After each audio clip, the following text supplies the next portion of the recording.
ஈரானினுடைய கட்டளையை மீறி பயணம் செய்த கப்பல் ஒன்றின் மீது ஈரான் தாக்குதல் நடத்தியிருக்கிறது.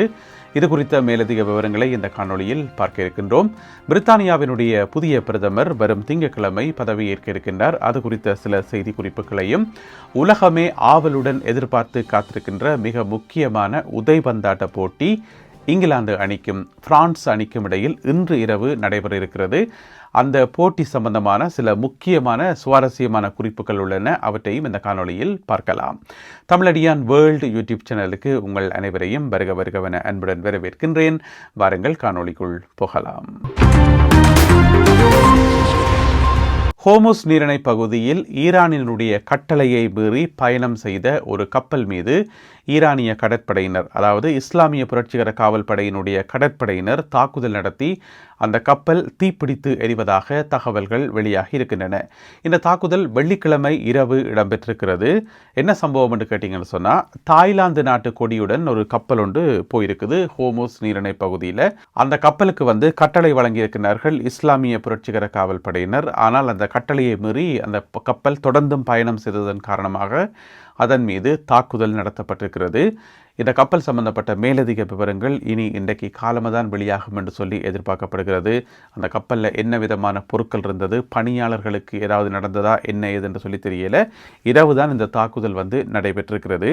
இந்த தாக்குதலில் இன்னும் ஒரு முக்கியத்துவம் இருக்கு என்று சொன்னால், கடந்த 2 நாட்களாக அமெரிக்காவும் அத்துடன் அமெரிக்காவினுடைய பாதுகாப்பு செயலாளர் பீட் ஹெக்ஸெத்தும் சொல்லிக் கொண்டு வந்தார்கள், இப்பொழுது ஹோமுஸ் நீரிணையினுடைய கட்டுப்பாடு ஈரானினுடைய கைகளில் இல்லை, அது அமெரிக்காவினுடைய கைகளில் தான் இருக்குது.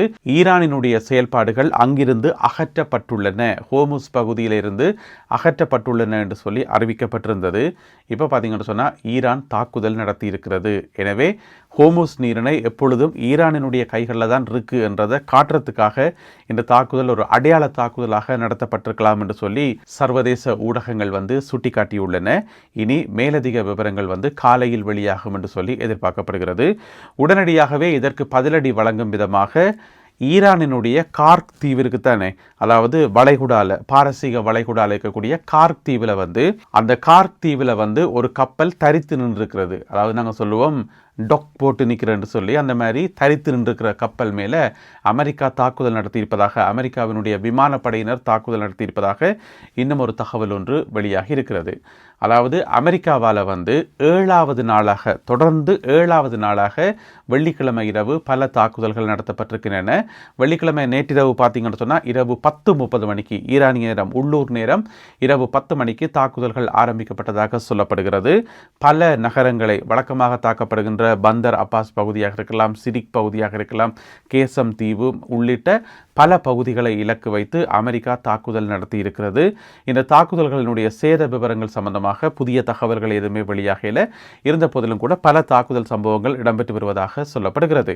இதுக்கிடையில் ஈரானினுடைய மற்றொரு மாகாணம் ஜசாட் என்று சொல்லப்படுற ஒரு மாகாணம், அந்த மாகாணத்தில் 5 வெடிப்பு சத்தங்கள் கேட்டதாக மாகாணத்தினுடைய ஆளுநர் உறுதிப்படுத்தி இருக்கின்றார். அவற்றினுடைய சேத விவரங்களும் வெளியாகவில்லை.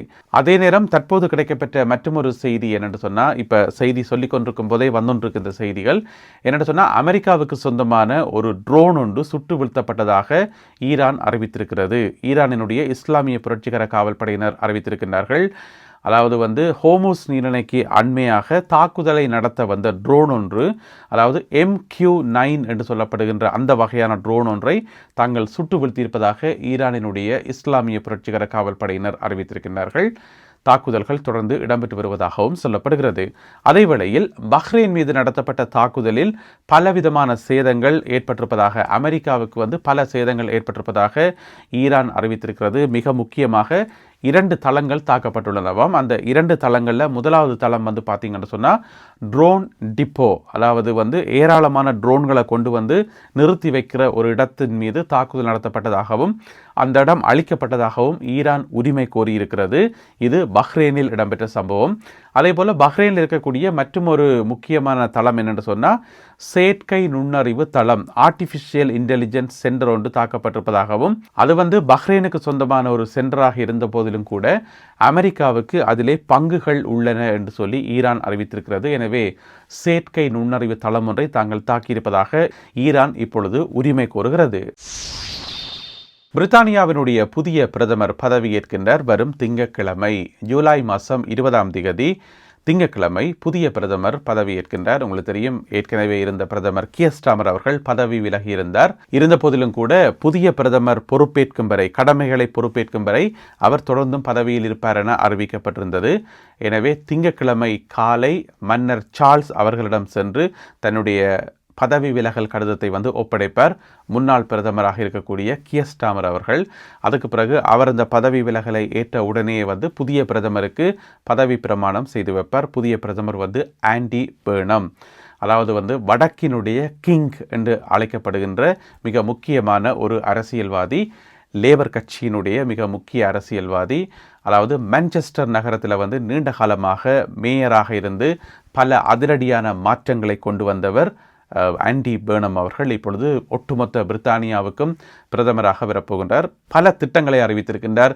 பிரித்தானியாவை மீண்டும் கட்டி எழுப்பணும், வேலை வாய்ப்புகளை வழங்கணும், வறுமையை போக்கணும், இந்த மாதிரி நிறைய விஷயங்களை சொல்லியிருக்கிறார். எனவே அவருடைய காலப்பகுதியில் பிரித்தானியா எப்படி முன்னேறப் போகிறது, எப்படி மாற்றங்களை சந்திக்கப் போகிறது என்பதை நாங்கள் பொறுத்திருந்து பார்க்க வேண்டியிருக்குது. நேற்று வெள்ளிக்கிழமை அவர் லேபர் கட்சியினுடைய தலைவராக உத்தியோகபூர்வமாக தெரிவு செய்யப்பட்டிருந்தார். அதாவது லேபர் கட்சியில் இருக்கக்கூடிய 403 பாராளுமன்ற உறுப்பினர்களில் 379 பாராளுமன்ற உறுப்பினர்கள் ஆதரவாக வாக்களித்திருக்கின்றார்கள். எனவே மிக பெரும்பான்மையுடன் அவர் லேபர் கட்சியினுடைய தலைவராக தெரிவு செய்யப்பட்டிருக்கின்றார். என்ன பிரச்சனை என்று சொன்னால், கடந்த 10 வருடங்களில் பார்த்தீங்கன்னு சொன்னால் பிரித்தானியாவினுடைய பிரதமராக பதவியேற்கின்ற 7வது பிரதமர் ஆண்டி பெர்னம். ஏன்னு சொன்னால் கடந்த 10 வருடங்களாகவே பிரித்தானியாவில் பல அரசியல் குழப்பங்களும், ஒரு ஸ்டெடியாகவே இல்லை அரசாங்கம். யாருமே 5 வருடங்களை முழுமையாக பூர்த்தி செய்யவே இல்லை. அதனால தான் இந்த குழப்பம் ஏற்பட்டிருக்கிறது. எனவே 7வது பிரதமராக தெரிவு செய்யப்பட இருக்கின்றார் ஆண்டி பெர்னம் எதிர்வரும் திங்கட்கிழமை. உலக கிண்ண கால்பந்தாட்ட போட்டிகளில் இன்று இரவு மிக பரபரப்பான போட்டியொன்று ரசிகர்களால் எதிர்பார்க்கப்படுகிறது. மிக முக்கியமாக இங்கே ஐரோப்பா முழுக்க மிகுந்த ஒரு பரபரப்பாக இருக்கும். பிரித்தானியாலேயும் சரி, பிரான்ஸ்லேயும் சரி, ஐரோப்பாலேயும் சரி அவ்வளவு பரபரப்பாக இருக்கும். ஏன்னு சொன்னால் போட்டியில் மோதுகிற அணிகள் இங்கிலாந்து அணியும் பிரான்ஸ் அணியும். 2 அணிகளும் எதற்காக மோதுகிறார்கள் என்று சொன்னால் 3வது இடத்தை பிடிப்பதற்காக. ஏன்னு சொன்னால் கடந்த 2 போட்டிகளில் இந்த 2 அணிகளுமே தோல்விகளை தழுவியதன் காரணமாக இப்போ 3வது அணிக்கான போட்டி தான் இன்றிரவு 10 மணிக்கு, பிரித்தானிய நேரம் இரவு 10 மணிக்கு, ஐரோப்பிய நேரம் இரவு 11 மணிக்கு, இலங்கை இந்திய நேரம் நள்ளிரவு 2:30 மணி, அதாவது சனிக்கிழமை ஆயிரம் நள்ளிரவு 2:30 மணிக்கு இந்த போட்டி அமெரிக்காவினுடைய மியாமி நகரத்தில் இருக்கக்கூடிய ஹார்ட் ராக் ஸ்டேடியத்தில் நடைபெற இருக்கின்றது. இங்கிலாந்து அணிக்கும் பிரான்ஸ் அணிக்கும் இடையிலான மோதல். இதில் வெற்றி பெற அணி, இன்றிரவு வெற்றி பெறுகின்ற அணி 3வது இடத்துக்கு வரும் வெண்கல பதக்கத்தை அவர்கள் பெற்றுக்கொள்வார்கள். தனிய வெண்கல பதக்கம் மட்டுமான்னு கேட்டிங்கன்னு சொன்னால் அப்படி இல்லை. 29 மில்லியன் அமெரிக்க டாலர்ஸ் பரிசு தொகையாக வழங்கப்படும் 3வது இடத்தை பிடிக்கின்ற அணிக்கு. அதுக்கு பிறகு 4வது இடத்தை பிடிக்கின்ற அணிக்கு பதக்கங்கள் எதுவுமே கிடையாது. ஆனால் பரிசு தொகை இருக்குது. அது 27 மில்லியன் அமெரிக்க டாலர்ஸ். அப்போ 3வது இடத்துக்கு 29 மில்லியன், 4வது இடத்துக்கு 27 மில்லியன் அமெரிக்க டாலர்ஸ் வழங்கப்பட இருக்கின்றது. எனவே இன்றிரவு ஒரு விறுவிறுப்பான போட்டியொன்றை நாங்கள் எதிர்பார்க்கலாம். இதில் சில சுவாரஸ்யமான தகவல்கள் இருக்கின்றன. என்ன பிரச்சனை சொன்னால், பிரான்ஸ் அணி சார்பாக கிலியன் எம்பாப்பேயும் இங்கிலாந்து அணி சார்பாக ஜூட் பெல்லிங்கமும் விளையாடுவார்கள் தானே. என்ன பிரச்சனை சொன்னால் 2 பேருமே ஒரே அணியில், அதாவது ரியல் மேட்ரிட் அணியில் இருக்கிறார்கள். அப்போ ரியல் மேட்ரிட் அணியில் ஒரே அணிக்காக விளையாடுகின்ற இந்த 2 வீரர்களும், 2 நட்சத்திர வீரர்களும் இன்றைய போட்டியில் எதிரெதிராக விளையாடப் போகின்றார்கள். தங்கள் தாய் நாட்டுக்காக. அது ஒரு சுவாரஸ்யமாக ரசிகர்களால் பார்க்கப்படுகின்றது. நண்பர்கள் இன்றைக்கு எதிரிகளாக மோதிக்கொள்ளப் போகின்றார்கள். அதோட இன்னொரு விஷயம் என்னென்னு சொன்னால், இந்த போட்டிகளினுடைய இறுதிப் போட்டி ஃபைனல் நாளைக்கு தானே. அப்போ நாளைக்கு எங்களுக்கு தெரிய வரும் யார் வெற்றி பெறுறது, யார் கப்பை தூக்குறது எல்லாமே ஒரு பக்கம் இருக்க, யாருக்கு அந்த தங்க காலணி கோல்டன் ஷூ யாருக்கு போகும்ன்றது இன்னும் ஒரு முக்கியமான போட்டி. அதில் போட்டியில் இருக்கிறார்கள் யாருன்னு பார்த்தீங்கன்னு சொன்னால், ஒன்று கிலியன் எம்பாபே, பிரெஞ்சு அணி வீரர் கிலியன் எம்பாபே 8 கோல்கள் போட்டிருக்கிறார். அதே போல் மெஸ்ஸி, அர்ஜென்டினாவினுடைய மெஸ்ஸி அவரும் 8 கோல்கள் போட்டிருக்கின்றார். பிரித்தானியாவினுடைய ஹரிகேன் 6 கோல்கள் போட்டிருக்கின்றார். பெலிங்கம் 6 கோல்கள் போட்டிருக்கின்றார். எனவே இன்றைய போட்டியும் மிக முக்கியமான போட்டியாக இருக்கும். கிலியன் எம்பாப்பே 1 கோலோ 2 கோலோ போட்டால் அது 9-10 மாறும். அதே போல் ஹரிக்கேனுக்கும் வாய்ப்பு இருக்குது இன்றைக்கு கோல் போடுறதுக்கு. அவருடைய 6 என்ற இலக்கம் 8ஆக மாறலாம், 9ஆக மாறலாம், தெரியாது எங்களுக்கு. அதே போல் ஜூட் பெல்லிங்கம் அவருக்கும் வாய்ப்பு இருக்கிறது. அவரும் கோல்கள் போட்டால் 6லிருந்து 7, 8ஆக மாறும். எனவே தங்க காலனி யாருக்கு போய் சேரப்போகிறது, அது யாருக்கு வேணுமென்றாலும் போகலாம் என்கின்ற நிலைமை தான் இருக்குது. இப்போது போட்டியில் இருப்பவர்கள் கிலியன் எம்பாப்பே, மெஸ்ஸி, ஹரிக்கேன் மற்றது பெல்லிங்கம். எனவே அதனையும் நாங்கள் நாளை வரை பொறுத்திருக்க வேண்டியிருக்குது. இப்ப இந்த காணொலியை பார்த்து கொண்டிருக்கக்கூடிய உங்கள்கிட்ட ஒரு கேள்வி, இன்றிரவு நடைபெற இருக்கின்ற இங்கிலாந்து அணிக்கும் பிரான்ஸ் அணிக்கும் இடையிலான இந்த போட்டியில உங்களுடைய ஆதரவு பெற்ற அணி எது, உங்களுடைய அபிமான அணி எது, அதை கீழே கமெண்ட்ஸ்ல போட்டீங்கன்னு சொன்னா நாங்கள் எல்லாருமே வாசிப்போம். அதுக்கு பிறகு உங்களுடைய அபிமான அணி வெற்றி பெற்றதா இல்லையான்றதை நாங்கள் பிறகு போட்டிகள் முடிஞ்ச பிறகு செக் பண்ணி பார்க்கலாம். இந்த காணொலியில் பகிர்ந்து கொள்ளப்பட்ட இந்த செய்திகள், தகவல்கள் தொடர்பான உங்களுடைய கருத்துக்களை மறக்காமல் கீழே எழுதுங்கள். மீண்டும் சந்திப்போம் உறவுகளே. நன்றி, வணக்கம்.